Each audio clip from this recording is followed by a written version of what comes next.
Hello दोस्तों, welcome to the YouTube channel Genius Commerce Academy यानी कि जीसीए। आज की क्लास में हम लोग जानेंगे कि बीकॉम लेवल में इनकम टैक्स का पेपर कैसा होता है और इसमें कौन कौन से ऐसे चैप्टर्स हैं जो बहुत ज़्यादा इंपॉर्टेंट है और क्या क्या हमें पढ़ के जाना चाहिए।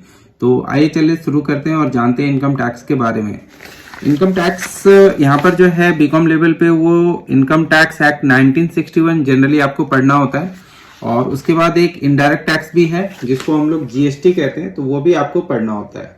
मतलब अगर आप तो जानते ही होंगे और नहीं जानते तो आपको बता दूं कि टैक्सेस दो तरह के होते हैं, एक तो डायरेक्ट टैक्स और एक इनडायरेक्ट टैक्स।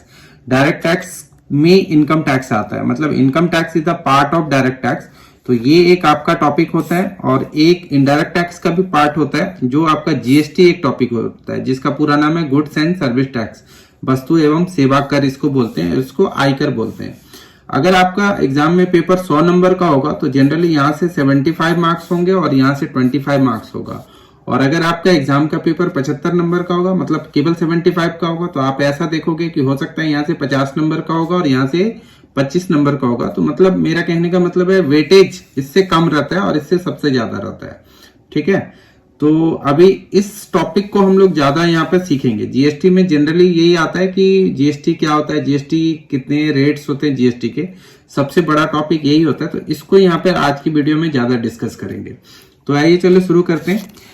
जैसे अभी मैंने बोला कि टैक्सेस दो तरह के होते हैं, डायरेक्ट और इनडायरेक्ट, और इनकम टैक्स जो है वो डायरेक्ट टैक्स का पार्ट है। तो इसका नाम है इनकम टैक्स एक्ट 1961। इसमें ये सारे चैप्टर्स है। जैसे सबसे पहला जो चैप्टर होगा इनकम टैक्स एक्ट होगा, जिसमें इंट्रोडक्शन और इंपॉर्टेंट डेफिनेशंस पढ़ने होंगे। एग्रीकल्चर इनकम हो गया, residence and tax liabilities, exemption from tax हो गया। सैलरी का, जैसे ये जो मैं आपको बुक दिखा रहा हूँ इसमें 2 चैप्टर है, लेकिन आपको ज्यादातर किताबों में सैलरी का ना एक ही चैप्टर आपको मिलेगा। इसके बाद जैसे हाउस प्रॉपर्टी हो गया, इसको हम लोग शॉर्टकट में बोलते हैं पीजीपीपी, यानी कि आपकी बिजनेस से कितना इनकम है वो हो गया। फिर उसके बाद जैसे कि अदर बिजनेस से एक प्रेजेंटिव बेसिस पे भी इनकम आता है, तो ये भी पीजीपीपी का ही पार्ट है, मतलब बिजनेस का ही एक चैप्टर है जिसको अलग किया गया है। इसके अलावा आप देखेंगे कि बहुत सारे और भी चैप्टर हैं। जैसे जैसे मैं बुक्स को आगे बढ़ाऊं तो आप देखोगे क्या कि एक डेप्रिसिएशन एंड इन्वेस्टमेंट अलाउंसेज हो गया, कैपिटल गेन हो गया, अदर सोर्सेज हो गए, फिर क्लबिंग है, सेट ऑफ है, डिडक्शंस हैं, फिर कंप्यूटेशन ऑफ टोटल इनकम है और टैक्स लायबिलिटीज है।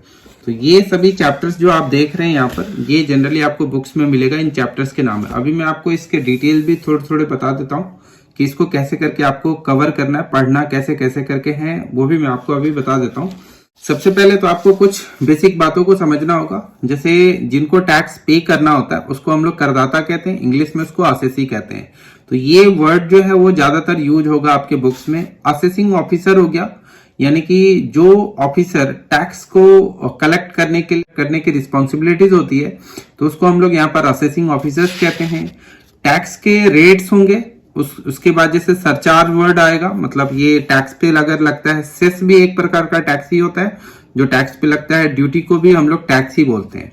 इसके बाद जैसे कि असेसमेंट ईयर और प्रीवियस ईयर एक टर्म आएगा। आप ध्यान रखना कि अगर प्रीवियस ईयर आपका 2021-22 है तो असेसमेंट ईयर 2022-23 होगा। आप जब बुक खरीदेंगे तो हमेशा असेसमेंट ईयर का बुक खरीदेंगे और आपको जो भी इनकम कैलकुलेट करनी होगी वो प्रीवियस ईयर की कैलकुलेट करनी होगी। कहने का ये मतलब होता है कि एक करदाता की, एक असेसी की प्रीवियस ईयर की जितनी भी इनकम होती है वो असेसमेंट ईयर्स में टैक्सेबल होती है, या फिर आप ऐसा कह सकते हो कि प्रीवियस ईयर की इनकम पे टैक्स कैलकुलेट होता है as per the rules of the assessment year. तो इसीलिए जब कभी भी आप कोई भी किताब खरीदोगे तो किताब के ऊपर में लिखा रहता है असेसमेंट ईयर कौन सा है। तो असेसमेंट ईयर जनरली अभी जैसे मैं वीडियो बना रहा हूं तो असेसमेंट ईयर 22-23 होगा। एक साल हो जाएगा तो फिर 23-24 हो जाएगा, 24-25 हो जाएगा। लेकिन असेसमेंट ईयर से ठीक पहला जो ईयर होता है उसको हम लोग प्रीवियस ईयर कहते हैं। प्रीवियस ईयर में एक करदाता की कुल इनकम को कैलकुलेट किया जाता है, उस इनकम पे कितना टैक्स लगेगा ये असेसमेंट ईयर के रूल्स के अकॉर्डिंग तय किया जाता है। तो I think assessment year, previous year भी आपको समझ में आ गया होगा। तो कुछ कुछ जो मेन डेफिनेशंस है ना, वो यही डेफिनेशंस आपको ध्यान रखना है कि ये सब क्या होता है, ये टैक्स रेट, असेसी वगैरह क्या होता है। इसके बाद जो आपको ध्यान रखना है वो देखिए, जैसे एक चैप्टर आएगा, उस चैप्टर का नाम होगा residential status and incidences of taxes. ये बहुत ज्यादा इंपॉर्टेंट चैप्टर होगा। ये जो आप देख रहे हैं रेसिडेंस एंड टैक्स लायबिलिटीज, ये वही चैप्टर है। ये कोई भी एग्जाम हो बीकॉम का, इनकम टैक्स से रिलेटेड अगर एग्जाम होगा, इनकम टैक्स का होगा, तो इससे रिलेटेड क्वेश्चंस आएगा ही आएगा। ये बहुत ज्यादा इंपॉर्टेंट चैप्टर होता है। एक आदमी की कौन सी इनकम टैक्सेबल होगी इंडिया में, ये उसके नागरिकता के आधार पर तय नहीं होता। ये तय होता है कि वो इंडिया में कितने दिनों तक रहता है, मतलब एक व्यक्ति इंडिया में कितने दिन रहता है उसके आधार पे उसकी इनकम टैक्सेबल होती है। तो इसीलिए इसका नाम है रेसिडेंशियल स्टेटस, मतलब स्टे के आधार पे किसी भी व्यक्ति की इनकम इंडिया में टैक्सेबल होती है। जैसे इसमें आप पढ़ोगे 182 दिन का कॉन्सेप्ट पढ़ोगे, 60 + 365 डेज का कॉन्सेप्ट पढ़ोगे। इसमें आप देखोगे क्या कि एक इंडिविजुअल को जो है आरओआर में कन्वर्ट किया जाता है, आरएनओआर में कन्वर्ट किया जाता है, फिर एनआर में कन्वर्ट किया जाता है। तो ये सब आप इसमें पढ़ेंगे। इसके आधार पे हमारी टैक्स जो है लगती है। जैसे अगर आप आरओआर बनेंगे, रेसिडेंट एंड ऑर्डिनरी रेसिडेंट्स होंगे, तो आपको ज्यादा टैक्स देना होगा। लेकिन इसको कहते हैं resident but not ordinarily resident, तो यहाँ पे थोड़ा कम टैक्स देना होता है। जैसे नॉन रेसिडेंट हैं, इनको और कम टैक्स देना होता है। तो ये चीजें आप यहाँ पे पढ़ेंगे कि एक व्यक्ति को अगर 3 भागों में बांटा गया तो उसकी कौन कौन सी ऐसी इनकम है जो टैक्सेबल होगी। इसके ऊपर भी वीडियो डला हुआ है, पहले से मैंने डाल रखा है, तो आप इसको तो पढ़ सकते हैं, वीडियो से ही पढ़ सकते हैं। इसके बाद जैसे हम लोगों की जितनी भी इनकम होती है उसको इनकम टैक्स एक्ट ने 5 भागों में बांटा है। जैसे कहते हैं क्या कि हमारी एक इनकम तो सैलरी से होती है, दूसरी इनकम जो है हाउस प्रॉपर्टी से होती है। हाउस प्रॉपर्टी का मतलब हो गया, अगर मकान है किसी भी करदाता के पास, वो उसको किराए पे लगाता है तो उससे जो किराया आता है वो हाउस प्रॉपर्टी में टैक्सेबल होगा। पीजीपीपी का मतलब हो गया profit and gain from business and profession, कोई भी बिजनेस या प्रोफेशन है तो उससे जो इनकम होती है वो हो गया। उसके बाद हो गया कैपिटल गेन, मतलब हमारी कोई संपत्ति है उसको अगर हम बेचते हैं तो उससे अगर हमें फायदा होता है, जैसे घर है या फ्लैट्स हैं, सोना चांदी हमने बेचा तो उससे जो फायदा हो गया वो यहाँ पे टैक्सेबल होता है। और जो इन चारों में टैक्सेबल नहीं होगा वो ऑटोमेटिकली अदर सोर्सेज में टैक्सेबल हो जाता है। तो एक, जैसे कि हम लोग इंडिविजुअल हो गए, यानी कि हम लोग करदाता हो गए, तो एक करदाता की कुल इनकम इन्हीं 5 हेड से हो सकती है। इसको हम लोग एक जगह जोड़ते हैं और उसे हम लोग कहते हैं जीटीआई। जीटीआई का मतलब हो गया ग्रॉस टोटल इनकम। तो ये आपको ना इसके ऊपर हर के ऊपर अलग अलग चैप्टर है। जैसे आप इसमें देखेंगे तो आपको मिलेगा कि सैलरी के ऊपर एक चैप्टर है, हाउस प्रॉपर्टी के ऊपर एक चैप्टर है, पीजीपीपी के ऊपर एक चैप्टर है, फिर उसके बाद आपको दिखेगा कैपिटल गेन के ऊपर एक चैप्टर है, अदर सोर्स के ऊपर एक चैप्टर है। तो ये टोटल चैप्टर आपको पढ़ना होगा। तो आप ध्यान रखना कि सबसे ज्यादा इंपॉर्टेंट आपका सैलरी रहेगा, हाउस प्रॉपर्टी रहेगा और कैपिटल गेन रहेगा। लेकिन पीजीपीपी जो है, जो लोग बीकॉम ऑनर्स कर रहे हैं उन्हीं के लिए ज्यादा इंपॉर्टेंट रहता है। पीजीपीपी से रिलेटेड क्वेश्चंस जो है जनरली मैं देखता हूँ बहुत सारी यूनिवर्सिटीज में नहीं पूछते। तो आप ये देखना, ध्यान से देखना कि पिछले साल के कुछ क्वेश्चन देखना। अगर पीजीपीपी के क्वेश्चंस आपसे पूछे जा रहे हैं तब तो आप पढ़ाई करके जाओ, लेकिन अगर पीजीपीपी के क्वेश्चंस नहीं पूछे जाते, पीजीपीपी का मतलब मैं फिर से बता दूं profit and gain from business and profession, अगर इससे रिलेटेड क्वेश्चन नहीं पूछ रहा है तो आप इसको मत पढ़ के जाओ, क्योंकि ये थोड़ा भारी भी है। तो आप इसको स्किप भी कर सकते हो, मतलब थोड़ा बहुत पढ़ के जाओ, कोई दिक्कत नहीं है। इसके बाद अदर सोर्स से ज्यादातर थ्योरेटिकल क्वेश्चन ही आता है कि अदर सोर्स में कौन कौन सी ऐसी इनकम है जो आती है, तो उसको आप थ्योरेटिकली पढ़ सकते हो। बट ये 3 चैप्टर आपके लिए बहुत ज्यादा इंपॉर्टेंट रहेंगे, खासकर ये सैलरी से हमेशा बहुत ज्यादा नंबर का क्वेश्चन आता है। जैसे अगर आपका हाईएस्ट मार्क का क्वेश्चन है, जैसे मान लो आपके एग्जाम में इनकम टैक्स का 15 नंबर का एक क्वेश्चन आ रहा है तो डेफिनेटली सैलरी से आएगा। अगर आपके एग्जाम में 20 नंबर का एक क्वेश्चन आ रहा है तो डेफिनेटली सैलरी चैप्टर से आएगा। तो जब कभी भी आप सैलरी चैप्टर को पढ़ना तो बहुत ज्यादा अच्छे से पढ़ना। सैलरी चैप्टर में हमें यही पढ़ना होता है कि अगर आप नौकरी कर रहे हैं तो आपकी कौन कौन सी ऐसी इनकम है नौकरी से रिलेटेड, जैसे आपको बेसिक सैलरी मिलेगा, आपको अलाउंसेज मिलेंगे, परक्यूट्स मिलेगा, या ऑफिस में आपको खाने पीने के लिए मिल रहा है, तो वो कितना इनकम आपका टैक्सेबल होगा ये हमें यहाँ पे पढ़ना होता है। उसके बाद ये तो बता ही दिया कि जैसे घर आपका अगर किराए पे लगता है तो कितना किराया है वो टैक्सेबल होगा। पीजीपीपी का मतलब बिजनेस हो गया। कैपिटल गेन में अभी मैंने बताया कि अगर आप कोई चीज बेचते हैं अपनी संपत्ति को तो उससे कोई फायदा होता है तो वो कितना टैक्स लगेगा, यहाँ पर ये पढ़ना होगा। इसके बाद जो अगला है वो है डिडक्शंस। डिडक्शंस में जनरली आपको सेक्शन 80C से लेकर 80U तक पढ़ना है। 80C से 80U तक में खासकर 80C एक सेक्शन है जो बहुत ज्यादा इंपॉर्टेंट रहता है। बाद बाकी सेक्शन सिलेक्टेड होते हैं। सिलेक्टेड मतलब अगर वो एग्जाम में ज्यादा आ रहे हैं तो उनको आप पढ़ लीजिए, ज्यादा नहीं आ रहे तो नहीं पढ़ सकते हैं। डिडक्शंस का मतलब ये होता है कि ये जो हमारी ग्रॉस टोटल इनकम आई है, जैसे कि मान लो ग्रॉस टोटल इनकम आ गई 12 लाख रुपए, तो इस 12 लाख को आपको क्या करना है कि खर्च करना है। खर्च मतलब बचाना है। यहाँ पर कुछ रास्ते दिए गए हैं उनके आधार पे। कहने का मतलब यह है कि इनकम टैक्स कहता है कि आप अपना लाइफ इंश्योरेंस करा लो तो हम आपको उतने पैसे पे टैक्स नहीं लेंगे।